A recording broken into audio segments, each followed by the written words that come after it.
Hello everyone, ಎಲ್ಲರೂ ಹೇಗಿದ್ದೀರಾ? ಎಲ್ಲರೂ ಚೆನ್ನಾಗಿದ್ದೀರಾ ಅನ್ಕೊತೀನಿ. ನಾನು ಕೂಡ ತುಂಬಾ ಚೆನ್ನಾಗಿದ್ದೀನಿ ಅಂತ ಹೇಳ್ತಾ ಇವತ್ತಿನ ಒಂದು ಡೈಲಿ ವ್ಲಾಗ್ನ ನಾನು ನಿಮ್ಮ ಜೊತೆ ಶೇರ್ ಮಾಡ್ತಿದ್ದೀನಿ.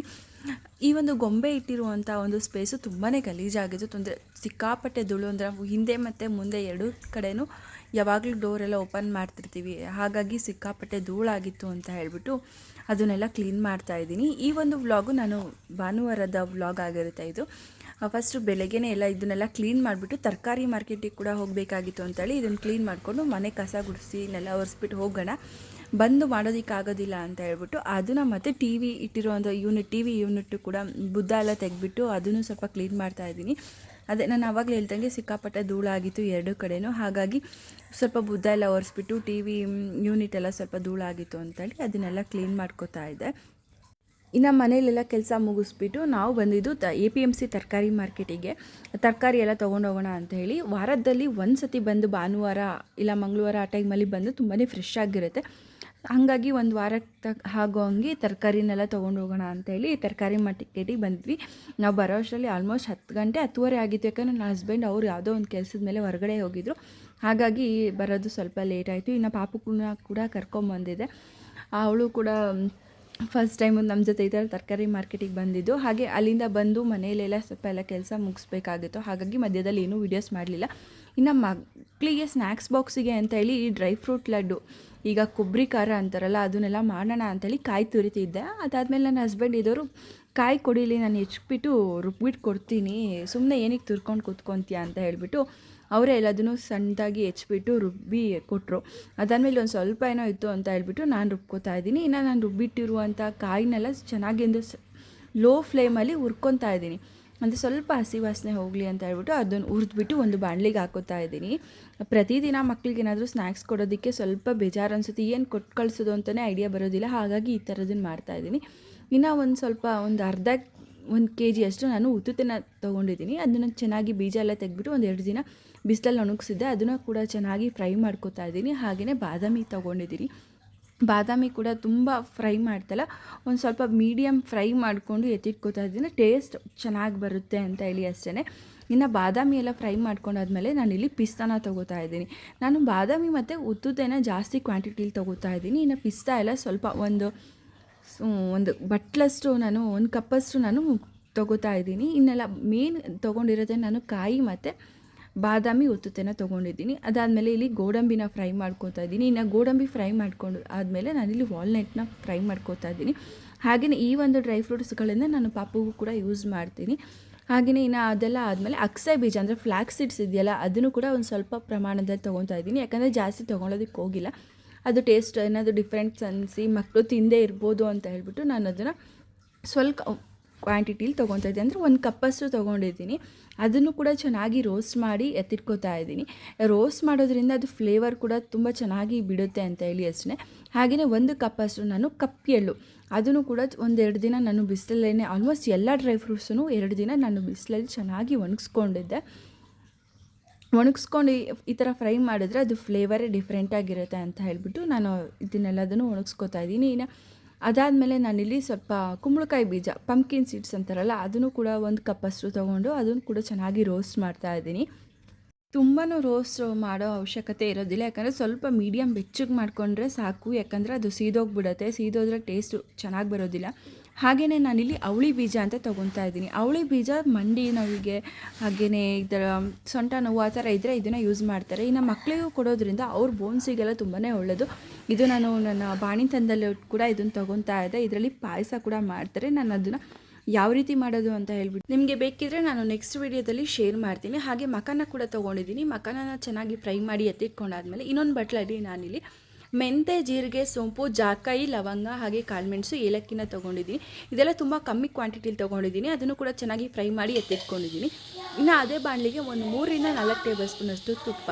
ಇನ್ನು ತುಪ್ಪ ಕಾದಾದ್ಮೇಲೆ ನಾನಿಲ್ಲಿ ಅಂಟು ಅಂತೇಳಿ ನಮಗೆ ಎಲ್ಲ ದಿನಸಿ ಸ್ಟೋರಲ್ಲೂ ಸಿಗುತ್ತೆ, ಇದನ್ನು ಕೂಡ 100 ಗ್ರಾಮಷ್ಟು ತೊಗೊಂಡಿದ್ದೀನಿ. ಇದಕ್ಕೆ ನನಗೆ 100 ಗ್ರಾಮಿಗೆ 60 ರೂಪಾಯಿನ ತೊಗೊಂಡ್ರು.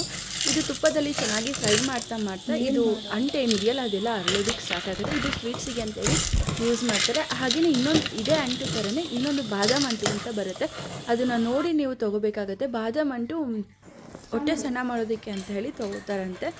ಹಾಗಾಗಿ ಅದನ್ನು ನೋಡಿ ನೀವು ತೊಗೋಬೇಕಾಗುತ್ತೆ. ಹಾಗೆ ನಾನು ಇಲ್ಲಿ ಒಂದು ಇಷ್ಟು ಐಟಮ್ಸ್ಗಳನ್ನ ನಾನು 9ರಿಂದ 10 ಐಟಮ್ಸನ್ನು ತೊಗೊಂಡಿದ್ದೀನಿ ಅಂದ್ಕೊತೀನಿ. ಹಾಗೆಯೇ ಎಳ್ಳಾಗಿರ್ಬೋದು, ಅಗಸೆ ಬೀಜ ಆಗಿರ್ಬೋದು, ಅಳವೆ ಬೀಜ ಆಗಿರ್ಬೋದು, ತುಂಬಾ ಹೆಲ್ತಿಗೆಲ್ಲ ತುಂಬಾ ಬೆನಿಫಿಟ್ ಇರೋದ್ರಿಂದ ಈ ಥರ ಮಕ್ಕಳು ಅದನ್ನು ಡೈರೆಕ್ಟಾಗಿ ತಿನ್ನಿ ಅಂದರೆ ಯಾವುದೇ ಕಾರಣಕ್ಕೂ ತಿನ್ನಲ್ಲ ಅಂತ ಹೇಳ್ಬಿಟ್ಟು ಈ ಥರ ಒಂದು ಅಂದರೆ ಅಂಟು ಉಂಡೆ ಆ ಥರ ಮಾಡಿಕೊಟ್ರೆ ಅವ್ರಿಗೂ ಕೂಡ ಸ್ವೀಟ್ ಇರುತ್ತೆ ಅಂತ ಹೇಳ್ಬಿಟ್ಟು ತಿನ್ನೋದಕ್ಕೆ ಇಷ್ಟಪಡ್ತಾರೆ. ಹಾಗಾಗಿ ಡೈಲಿ ಸ್ನ್ಯಾಕ್ಸಿಗೆ ಏನು ಹಾಕಿ ಕಳಿಸ್ಬೇಕು ಅನ್ನೋದು ನಮಗೆ ಟೆನ್ಷನ್ ಇರೋದಿಲ್ಲ. ಇನ್ನು ಅದೆಲ್ಲ ಹುರ್ಕೊಂಡಿದ್ನಲ್ಲ ಡ್ರೈ ಫ್ರೂಟ್ಸ್ ಎಲ್ಲ ಒಂದೊಂದನ್ನೇ ನಾನಿಲ್ಲಿ ಪೌಡರ್ ಮಾಡಿಕೊಂಡು ಎತ್ತಿಟ್ಕೊತಾ ಇದ್ದೀನಿ. ಇನ್ನು ಅದೇ ಡ್ರೈ ಫ್ರೂಟ್ಸಲ್ಲಿ ನಾನು ಎಲ್ಲದನ್ನೂ ಸ್ವಲ್ಪ ಒಂದು ಬಟ್ಲಲ್ಲಿ ಎತ್ತಿಟ್ಕೊತಾ ಇದ್ದೀನಿ. ಯಾಕಂದರೆ ಪಾಪುಗೆ ರಾಗಿ ಸರಿಗೆಲ್ಲ ಬೇಕಾಗುತ್ತೆ ಅಂತ ಹೇಳ್ಬಿಟ್ಟು ಎಲ್ಲ ಡ್ರೈ ಫ್ರೂಟ್ಸು ಸ್ವಲ್ಪ ಎತ್ತಿಟ್ಕೊತಾ ಇದ್ದೀನಿ. ಇನ್ನು ಪಾಪುಗೂ ಕೂಡ ನಾನು ಫುಡ್ ಅಂದರೆ ಊಟ ತಿನ್ನಿಸೋದಕ್ಕೆಲ್ಲ ರೆಡಿ ಮಾಡಿಕೊಡ್ಬೇಕಾಗಿತ್ತು. ಆಲ್ರೆಡಿ 9 ಗಂಟೆ ಏನೋ ಟೈಮ್ ಆಗಿತ್ತು ಅಂತ ಹೇಳ್ಬಿಟ್ಟು ರವೆ ಹುರಿದಿಟ್ಕೊಂಡಿದ್ದೆ, ಅದನ್ನು ಹಾಕಿ ರವೆ ಗಂಜಿ ಥರ ಮಾಡಿ ತಿನ್ನಿಸ್ತಾ ಇದ್ದೀನಿ. ಯಾಕಂದರೆ ತುಂಬ ದಿನ ಆಗಿತ್ತು ಈ ಥರ ಮಾಡಿ ತಿನ್ನಿಸಿರಲಿಲ್ಲ, ಹಾಗಾಗಿ ಇದನ್ನು ಮಾಡ್ತಾಯಿದ್ದೀನಿ. ಹಾಗೆಯೇ ಇಲ್ಲಿ ಬೆಲ್ಲದ ಪಾಕ ಮಾಡ್ಕೊಳ್ಳೋಣ ಅಂತ ಹೇಳಿ ಬೆಲ್ಲನ ತೊಗೊಂಡಿದ್ದೀನಿ. ತುಂಬಾ ಚೆನ್ನಾಗಿತ್ತು ಈ ಬೆಲ್ಲ. ಕೆಲವೊಂದು ಸತಿ ಬೆಲ್ಲ ಚೆನ್ನಾಗಿರೋದೇ ಸಿಗೋದಿಲ್ಲ. ನಾನು ಮಿನಿಮಮ್ 1 kg ತೊಗೊಂಡಿದ್ದೀನಿ ಅಂದ್ಕೊತೀನಿ. ಒಂದು 7ರಿಂದ 8 ಉಂಡೆನ ಯೂಸ್ ಮಾಡ್ಕೊಂಡಿದ್ದೀನಿ ಅನಿಸುತ್ತೆ. ನಾನು ಅದನ್ನು ಎಣಿಸ್ಕೊಳ್ಳೋದಕ್ಕೆ ಹೋಗಲಿಲ್ಲ. ಹಾಗೆಯೇ ಸ್ವಲ್ಪ ನೀರು, ತುಂಬ ಜಾಸ್ತಿ ಗಟ್ಟಿ ಪಾಕ ಏನು ನಾನು ತೆಗಿಯೋದಕ್ಕೆ ಹೋಗೋದಿಲ್ಲ. ಮೀಡಿಯಮಾಗಿ ಬೆಲ್ಲ ಕರಗೋ ಅಷ್ಟು ನಾನು ನೀರನ್ನ ಹಾಕಿ ಅಂದರೆ ಬೆಲ್ಲ ಕಾಯೋದಕ್ಕೆ ಇಟ್ಟಿದ್ದೀನಿ. ಆವಾಗಲೇ ಹೇಳಿದಾಗೆ ನಾನು ಪಾಪುಗೆ ಡ್ರೈ ಫ್ರೂಟ್ಸ್ ಎಲ್ಲ ಸ್ವಲ್ಪ ಎತ್ತಿಟ್ಟಿದ್ದೆ ಅಂತ ಹೇಳಿದ್ನಲ್ಲ, ಅದನ್ನು ಕೂಡ ಸಪ್ರೇಟಾಗಿ ಪೌಡರ್ ಮಾಡಿಬಿಟ್ಟು ಅದನ್ನು ಕೂಡ ಎತ್ತಿಟ್ಟೆ. ಇನ್ನು ಪಾಪುಗೂ ಕೂಡ ಪಾಪುಗೆಲ್ಲ ಊಟ ಎಲ್ಲ ತಿನ್ನಿಸಾದ್ಮೇಲೆ ನನಗೆ ಲಾಸ್ಟಲ್ಲಿ ಫ್ಲ್ಯಾಶ್ ಆಯಿತು, ಅಯ್ಯೋ ನಾನು ಶೇಂಗಾ ಬೀಜನೇ ಹಾಕಿಲ್ವಲ್ಲ ಅಂತ ಹೇಳ್ಬಿಟ್ಟು ಮತ್ತು ಶೇಂಗಾ ಬೀಜನೆಲ್ಲ ಚೆನ್ನಾಗಿ ಫ್ರೈ ಮಾಡಿಕೊಂಡು ಸಿಪ್ಪೆನೆಲ್ಲ ತೆಗೆದುಬಿಟ್ಟು ಅದನ್ನು ಕೂಡ ಪೌಡರ್ ಮಾಡ್ಕೊತಾ ಇದ್ದೀನಿ. ಕೆಲವೊಂದು ಸತಿ ಈ ಥರನೇ ಆಗುತ್ತೆ, ಏನು ತೊಗೊಂಡಿದ್ದೀವಿ ಏನು ತೊಗೊಂಡಿಲ್ಲ, ಯಾವುದು ಮಿಸ್ ಮಾಡಿದ್ದೀವಿ ಅಂತಲೇ ಗೊತ್ತಾಗೋದೇ ಇಲ್ಲ. ಯಾಕಂದರೆ ಅದು ಇದು ಕೆಲಸ ಮಾಡ್ಕೊಳ್ಳೋದ್ರಲ್ಲಿ ಮರ್ತೇ ಹೋಗ್ಬಿಡುತ್ತೆ. ಇನ್ನು ನಾನು ರಾತ್ರಿ ಏನು ಉಂಡೆ ಎಲ್ಲ ಏನೂ ಕಟ್ಟೋದಕ್ಕೆ ಹೋಗಲೇ ಇಲ್ಲ. ಯಾಕಂದರೆ ಟೈಮ್ ಬೇರೆ ಆಗಿತ್ತು, ಸಿಕ್ಕಾಪಟ್ಟೆ ಬ್ಯಾಕ್ ಪೇನ್ ಆಗ್ತಿತ್ತು ಅಂತೇಳಿ ಬೆಳಿಗ್ಗೆ ಮಾಡ್ಕೊಳ್ಳೋಣ ಅಂತೇಳಿ ಮಾಡ್ತಿದ್ದೆ. ಇನ್ನು ಮಕ್ಕಳನ್ನೆಲ್ಲ ಸ್ಕೂಲಿಗೆಲ್ಲ ಕಳಿಸ್ಬಿಟ್ಟು ಸ್ವಲ್ಪ ಪಾತ್ರೆ ಎಲ್ಲ ತೊಳಿಬೇಕಾಗಿತ್ತು. ಸಿಂಕ್ ಹತ್ರ ಎಲ್ಲ ಪಾತ್ರೆ ಹಾಗಾಗಿ ಇತ್ತು. ತಿಂಡಿ ತಿನ್ಕೊಂಡು ಹೋಗಿರ್ತಾರಲ್ಲ ಮಕ್ಕಳು. ಇನ್ನು ನಾವೆಲ್ಲ ತಿಂಡಿ ತಿಂದಿದ್ವಲ್ಲ, ಬೆಳಿಗ್ಗೆ ಎಲ್ಲ ಮುಂಚೆ ಕ್ಲೀನ್ ಮಾಡ್ಕೊಂಡಿದ್ದೆ. ರಾತ್ರಿ ನಾನು ಆಲ್ಮೋಸ್ಟ್ ಎಲ್ಲ ಪಾತ್ರೆಗಳೆಲ್ಲ ಕ್ಲೀನ್ ಮಾಡಿಕೊಂಡು ಅಡುಗೆ ಮನೆಯನ್ನೆಲ್ಲ ಕ್ಲೀನ್ ಮಾಡ್ಕೊತೀನಿ. ಈ ಥರ ಬೆಳಿಗ್ಗೆ ತಿಂಡಿ ಮಾಡೋದು, ಹಾಗೆಯೇ ಕಸ ಗುಡಿಸಿ ನೆಲ ಒರೆಸೋದು, ಮತ್ತು ತಿಂಡಿ ಆದಮೇಲೆ ಈ ಥರ ಪಾತ್ರೆ ಎಲ್ಲ ಇರುತ್ತಲ್ಲ ಅದನ್ನು ಮಾತ್ರ ನಾನು ಬೆಳಿಗ್ಗೆ ಇಟ್ಕೋತೀನಿ. ಯಾಕಂದರೆ ಪಾಪು ಇರ್ತಾಳಲ್ಲ, ಅವಳನ್ನು ನೋಡ್ಕೊಂಡು ಎಲ್ಲ ಮ್ಯಾನೇಜ್ ಮಾಡ್ಕೊಳ್ಳೋದು ಸ್ವಲ್ಪ ಕಷ್ಟ ಆಗುತ್ತೆ ಅಂತೇಳಿ ಊಟ ಮಾಡಿದ ತಟ್ಟೆಗಳನ್ನೆಲ್ಲ ರಾತ್ರಿನೇ ಆಲ್ಮೋಸ್ಟ್ ಎಲ್ಲ ಕ್ಲೀನ್ ಮಾಡಿಬಿಡ್ತೀನಿ. ಇನ್ನು ಪಾತ್ರೆ ಕೆಲಸ ಎಲ್ಲ ಮುಗಿಸಿ ಮೇಲ್ಗಡೆ ಬಂದು ಎಲ್ಲ ಕ್ಲೀನ್ ಮಾಡೋಣ ಅನ್ನೋ ಅಷ್ಟರಲ್ಲಿ ಸ್ಕೂಲಿಂದ ಫೋನ್ ಬಂದಿತ್ತು ಅಂತೇಳಿ ನನ್ನ ಹಸ್ಬೆಂಡ್ ಕಾಲ್ ಮಾಡಿದ್ರು. ಯಾಕಂದರೆ ಅವ್ನಿಗೆ ಸ್ವಲ್ಪ ಹುಷಾರಿರಲಿಲ್ಲ, ಬೆಳಗ್ಗೆನೇ ಸುಸ್ತು ಅಂತ ಹೇಳ್ತಿದ್ದೆ. ಬಟ್ ಆದ್ರೂ ಸ್ಕೂಲಿಂದ ಫೋನ್ ಮಾಡ್ತಾರಲ್ಲ, ಆ ಥರ ಇದ್ದರೆ ಕರ್ಕೊಂಡು ಬರೋಣ ಅಂತೇಳಿ ನಾನು ಕಳಿಸಿದ್ದೆ. ಇವಾಗ ಕವನ್ನ ಕರ್ಕೊಂಬರೋಕೋದಕ್ಕೆ ಅಂತ ಸ್ಕೂಲ್ ಹತ್ರ ಹೋಗ್ತಾ ಇದ್ದೀನಿ. ಅವನಿಗೆ ಹುಷಾರಿಲ್ವಂತೆ, 100 ಡಿಗ್ರಿ ಫೀವರ್ ಬಂದಿದೆಯಂತೆ. ಬೆಳಿಗ್ಗೆ ಸ್ವಲ್ಪ ಸುಸ್ತು ಅಂತೇಳಿ ಹೇಳ್ತಾ ಇದ್ದ. ಸರಿ ನೋಡೋಣ, ಆ ಥರ ಏನಾದರೂ ಇದ್ದರೆ ಸ್ಕೂಲಲ್ಲಿ ಫೋನ್ ಮಾಡ್ತಾರೆ ಅಂತ ಹೇಳಿ ಮ್ಯಾಮ್ ಹತ್ರನೇ ಮಾತಾಡಿ ಬಿಟ್ಬಿಟ್ಟು ಬಂದಿದ್ವಿ. ಇವಾಗ ಕಾಲ್ ಮಾಡಿದರು, ಅದಕ್ಕೆ ಇವಾಗ ರೆಡಿ ಆಗಿಬಿಟ್ಟು ಹೊರಟಿದ್ದೀನಿ. ಬನ್ನಿ, ನಂದಿನ ಏನೂ ಕೆಲಸನೇ ಆಗಿಲ್ಲ. ಬಂದು ಎಲ್ಲ ಕೆಲಸ ಮುಗಿಸ್ಕೋಬೇಕು. ಪಾಪು ಬೇರೆ ಬೆಳಗ್ಗೆಯಿಂದ ಆಟ ಮಾಡ್ತಾಯಿದ್ಲು, ಹಾಗಾಗಿ ಅವಳು ನೋಡ್ಕೊಳ್ಳೋದೇ ಆಯಿತು. ಅವಳಿಗೆಲ್ಲ ಸ್ನಾನ ಮಾಡಿಸಿ ಇವಾಗ ಪಾತ್ರೆ ಎಲ್ಲ ತೊಳಿತಿದ್ದೆ, ಅಷ್ಟೊತ್ತಿಗೆ ಕಾಲ್ ಬಂತು ಅಂತ ಹೇಳ್ಬಿಟ್ಟು ರೆಡಿ ಆಗಿದ್ದೀನಿ. ಇವಾಗ ರೂಮೆಲ್ಲ ಫುಲ್ಲು ಹಾಗಂಗೆ ಇದೆ. ಬೆಡ್ಶೀಟೆಲ್ಲ ಏನು ಮರ್ಚೇ ಇಲ್ಲ. ಇವತ್ತು 10:30 11 ಗಂಟೆ ಆಗ್ತಾ ಬಂತು. ಇವತ್ತೇ ಸ್ವಲ್ಪ ಇಷ್ಟೊಂದು ಲೇಟಾಗಿತ್ತು. ಇಲ್ಲಾಂದರೆ ಬೆಳಗ್ಗೆ 8 ಗಂಟೆಗೆಲ್ಲ ರೂಮೆಲ್ಲ ಫುಲ್ಲು ಕ್ಲೀನಾಗಿರೋದು. ಬಂದು ಇನ್ನು ಪಾಪು ಬಟ್ಟೆ ಎಲ್ಲ ಒಗೆಯೋದೆಲ್ಲ ಇದೆ. ಅಷ್ಟರೊಳಗಡೆ ಇವನು ಫೋನ್ ಬಂತಲ್ಲ ಅಂತ ಅಂದ್ಬಿಟ್ಟು ಸ್ಕೂಲ್ ಹತ್ರ ಹೊರಟಿದ್ದೀನಿ. ಈಗ ನನ್ನ ಹಸ್ಬೆಂಡ್ ಇದ್ದಿದ್ರೆ ಅವರೇ ಹೋಗೋರು, ಅವರು ಕೂಡ ಸ್ವಲ್ಪ ಹೊರಗಡೆ ಕೆಲಸ ಇದೆ ಅಂತೇಳಿ ಹೋಗಿದ್ದಾರೆ. ಎಲ್ಲ ಹಾಗಾಗಿ ಬಿಟ್ಬಿಟ್ಟಿದ್ದೀನಿ. ಅದೇ ಈ ಬೆಡ್ಶೀಟೆಲ್ಲ ಸ್ವಲ್ಪ ಮರ್ಚಿಬಿಟ್ಟು ಹೋಗ್ತೀನಿ. ಬಂದುಬಿಟ್ಟು ಕಸ ಎಲ್ಲ ಗುಡಿಸ್ಕೋತೀನಿ. ಇವಾಗಂತೂ ಪಾಪು ಇರೋದ್ರಿಂದ ಸ್ವಲ್ಪ ಕೆಲಸಗಳೆಲ್ಲ ಲೇಟ್ ಆಗುತ್ತೆ, ಕೆಲವೊಂದು ಸತಿ ಬೇಗ ಆಗುತ್ತೆ. ರೂಮ್ ತುಂಬ ಫುಲ್ಲು ಇರುವೆ ಆಗಿಬಿಟ್ಟಿದೆ. ಅವಳಿಗೆ ಎಣ್ಣೆ ಹಚ್ಚೋಕ್ಕೆ ಅಂತೇಳಿ ಬಟ್ಲು ತೊಗೊಂಡಿದ್ದೆ, ಅದು ಕೂಡ ಎತ್ತಿಟ್ಟಿಲ್ಲ. ಇವಾಗೆಲ್ಲ ಎತ್ತಿಟ್ಬೇಕು. ಅವನನ್ನು ಹೋಗಿ ಫಸ್ಟು ಕರ್ಕೊಂಬರ್ತೀನಿ. ನಾನು ಸ್ಕೂಲ್ ಹತ್ರ ಹೋಗೋಷ್ಟರಲ್ಲಿ 11:30 ಆಗಿತ್ತು. ನಮ್ಮ ಮನೆಯಿಂದ ಸ್ಕೂಲ್ಗೆ ಒಂದು 10 ನಿಮಿಷನಾದರೂ ಬೇಕಾಗುತ್ತೆ. ಅವನನ್ನು MI ರೂಮಲ್ಲಿ ಮಲಗಿಸಿದ್ರು. ಅವ್ನು ಬೆಳಗ್ಗೆಯಿಂದನೂ ಕ್ಲಾಸ್ ಅಟೆಂಡ್ ಮಾಡಿಲ್ಲ ಅಂತೇಳಿ ಹೇಳ್ತಾಯಿದ್ರು. ಇನ್ನು ಅಲ್ಲಿ ಒಬ್ಬರು ಸ್ಟಾಫ್ ನರ್ಸ್ ಕೂಡ ಇದ್ದಾರೆ. ಸ್ಕೂಲಲ್ಲೇ ಒಬ್ಬರು ನರ್ಸ್ ಇಟ್ಕೊಂಡಿದ್ದಾರೆ ಸ್ಕೂಲಲ್ಲಿ. ಅವರು ಟೆಂಪ್ರೇಚರ್ ಎಲ್ಲ ಚೆಕ್ ಮಾಡ್ತಾಯಿದ್ರು. 102 ಏನೋ ಇತ್ತು ಅಂತ ಹೇಳ್ಬಿಟ್ಟು ಕಾಲ್ ಮಾಡಿದ್ರು. ಇನ್ನು ಆನ್ ದ ವೇ ಬರ್ತಾ ತುಂಬಾ ಸುಸ್ತು ಅಂತ ಹೇಳ್ತಿದ್ದ ಅಂತೇಳಿ ಎಳ್ನೀರು ಕೂಡ ಕುಡಿಸ್ಕೊಬಂದೆ. ಅದನ್ನು ಕೂಡ ಕುಡ್ದಿದ ತಕ್ಷಣ ವಾಮಿಟ್ ಎಲ್ಲ ಮಾಡಿದೆ.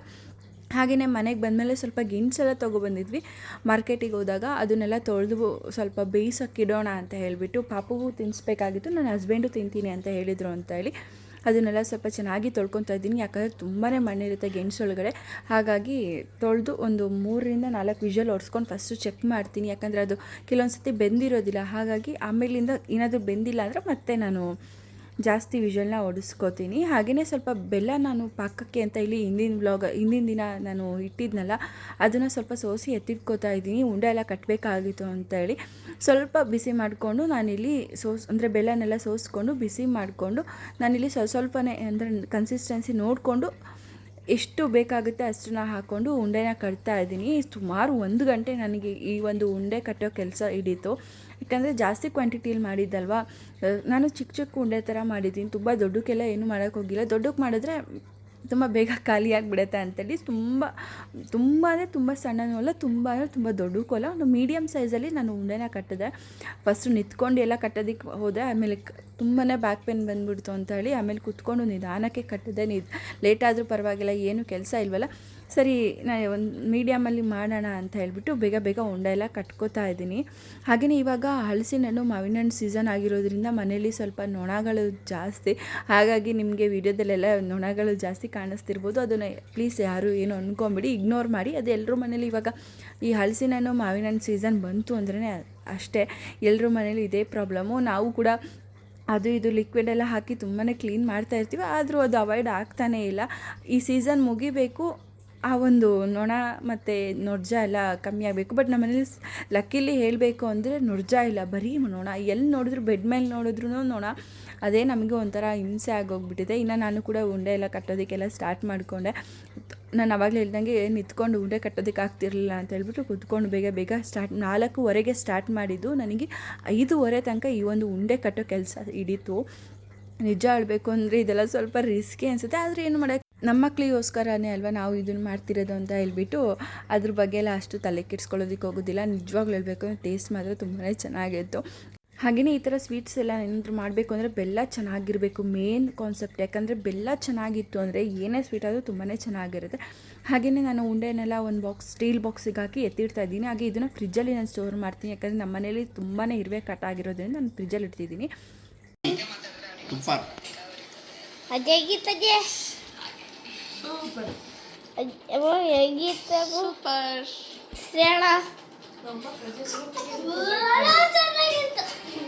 ಇನ್ನು ಗೆಣಸು ಬೇಯಿಸೋದಕ್ಕೆ ಅಂತ ಹೇಳಿ ಇಟ್ಟಿದ್ನಲ್ವ, ಗೆಣಸೆಲ್ಲ ಬೇಯಿಸ್ಕೊಂಡಾದ್ಮೇಲೆ ನಾನಿಲ್ಲಿ ಒಂದು ಮಿಕ್ಸರ್ ಜಾರ್ಗೆ ಗೆಣಸನ್ನ ಸಿಪ್ಪೆ ಎಲ್ಲ ತೆಗೆದು ಪೇಸ್ಟ್ ಮಾಡ್ಕೊಂಡಿದ್ದೀನಿ. ಇದನ್ನು ಪಾಪುಗೆ ತಿನ್ಸೋಣ ಅಂತೇಳಿ. ಇನ್ನು ತುಂಬ ಬೇಗ ಪೇಸ್ಟ್ ಅಂದರೆ ತುಂಬ ಸ್ಮೂತ್ ಆಗುತ್ತೆ. ಯಾಕಂದರೆ ಗೆಣಸು ಕೂಡ ತುಂಬಾ ಸ್ಮೂತ್ ಇರೋದ್ರಿಂದ ಒಂದು ಸುತ್ತಿಸ್ಕೊಂಡ್ರೆ ಸಾಕು ಅನಿಸುತ್ತೆ, ಅಷ್ಟು ಸಾಫ್ಟ್ ಆಗುತ್ತೆ ಅದು ಪ್ಯೂರಿ. ಇದನ್ನು ನಾನು ಪಾಪುಗೆ ಅವಾಗವಾಗ ಕೊಡ್ತಿರ್ತೀನಿ. ಯಾಕಂದರೆ ಇದರಿಂದ ತುಂಬಾ ಬೆನಿಫಿಟ್ ಇದೆ ಮಕ್ಕಳಿಗೆ, ಎಕ್ಸ್ಪೆಷಲಿ ಸಣ್ಣ ಮಕ್ಕಳಿಗೆ. ಇದರಲ್ಲಿ ತುಂಬಾ ಫೈಬರ್ ಅಂಶ ಇರೋದ್ರಿಂದ, ಹಾಗೆಯೇ ಹೆಲ್ತಿಗೂ ಕೂಡ ತುಂಬಾ ಒಳ್ಳೆಯದು. ಇದ್ರ ಜೊತೆಗೆ ವೆಯ್ಟ್ ಗೇನಿಂಗ್ ಕೂಡ ಆಗ್ತಾರೆ. ಕೆಲವೊಂದು ಸತಿ ನಾನು ಇದನ್ನು ಯಾವುದಾದ್ರೂ ಅಂದರೆ ಫ್ರೂಟ್ ಜೊತೆಗೆ ಕಂಬೈನ್ ಮಾಡಿ ಕೊಡ್ತೀನಿ. ಕೆಲವೊಂದು ಸತಿ ಪಪ್ಪಾಯ ಜೊತೆ ಕೊಡ್ತೀನಿ. ಅಂದರೆ ಇವತ್ತು ಬಾಳೆಹಣ್ಣು ಜೊತೆಗೆ ಕೊಡ್ತಿದ್ದೀನಿ. ಹಾಗೆ ಸ್ಮ್ಯಾಶರು ಅದು ಪಾತ್ರೆ ತೊಳೆದಿಟ್ನಲ್ಲ, ಎಲ್ಲೋ ಮಿಸ್ ಆಗಿಬಿಟ್ಟಿದೆ, ಮತ್ತು ಎಲ್ಲಿ ಹುಡುಕೋದು ಸಿಗೋದಿಲ್ಲ ಅಂತ ಹೇಳ್ಬಿಟ್ಟು ಅರ್ಜೆಂಟಿಗೆ ಬಾಳೆಹಣ್ಣನ್ನು ಲೋಟದಲ್ಲಿನೇ ಸ್ಮ್ಯಾಶ್ ಮಾಡ್ಕೊತಾ ಇದ್ದೀನಿ. ಅದ್ರ ಜೊತೆಗೆ ಒಂದು ಸ್ವಲ್ಪ ಬೆಲ್ಲದ ಪಾಕ ಇತ್ತಲ್ವ, ಅದನ್ನು 1 ಸ್ಪೂನಷ್ಟು ನಾನು ಹಾಕ್ಕೊತಾ ಇದ್ದೀನಿ. ಬಟ್ ಅವಳಿಗೂ ಸಪ್ಪೆ ಅನ್ನಿಸ್ಬಾರ್ದಲ್ವ ಅಂತ ಹೇಳಿಬಿಟ್ಟು ಆ ಥರ ಮಿಕ್ಸ್ ಮಾಡಿ ಕೊಡ್ತಾಯಿದ್ದೀನಿ. ಇನ್ನು ಸಂಜೆ ನಾನಿಲ್ಲಿ ಬ್ರೆಡ್ ಆಮ್ಲೆಟ್ ಮಾಡಿಕೊಡು ಅಂತೇಳಿ ಕವನ್ ಮಂದಿ ಕೇಳಿದೆ. ಯಾಕಂದರೆ ಅವನು ಸರಿಯಾಗಿ ಊಟ ಮಾಡ್ತಿರಲಿಲ್ಲ, ಅವನಿಗೆ ಊಟ ಸೇರ್ತಾ ಇರಲಿಲ್ಲ. ಯಾಕಂದರೆ ವಾಮಿಟ್ ಎಲ್ಲ ಮಾಡೋದೆಲ್ಲ ಮಾಡ್ತಿದ್ದ ಅಂತ ಹೇಳ್ಬಿಟ್ಟು ಅವನು ಅಷ್ಟಾಗಿ ಊಟ ಎಲ್ಲ ಮಾಡ್ತಿರಲಿಲ್ಲ. ಹಾಗಾಗಿ ಬ್ರೆಡ್ ಆಮ್ಲೆಟ್ ಮಾಡಿಕೊಡೋಣ ಅಂತೇಳಿ ಬ್ರೆಡ್ಡೆಲ್ಲ ತರಿಸಿ ಮಾಡಿಕೊಟ್ರೆ ಅವನು ಅದನ್ನು ಕೂಡ ತಿನ್ನಲೇ ಇಲ್ಲ. ಬಟ್ ನಮಗೆ ಅವತ್ತು ಸೋಮವಾರ ಆಗಿರೋದ್ರಿಂದ ನಮಗೆ ನಾನ್ ವೆಜ್ ಎಲ್ಲ ಏನೂ ತಿನ್ನೋದಕ್ಕಾಗಲ್ವಲ್ಲ, ನಮ್ಗೆ ಆ ಫಿಲ್ಲು. ಇವು ನೋಡಿದ್ರೆ ಮಾಡಿಕೊಟ್ಟಿರೋದನ್ನು ತಿಂತಾ ಇರಲಿಲ್ಲ.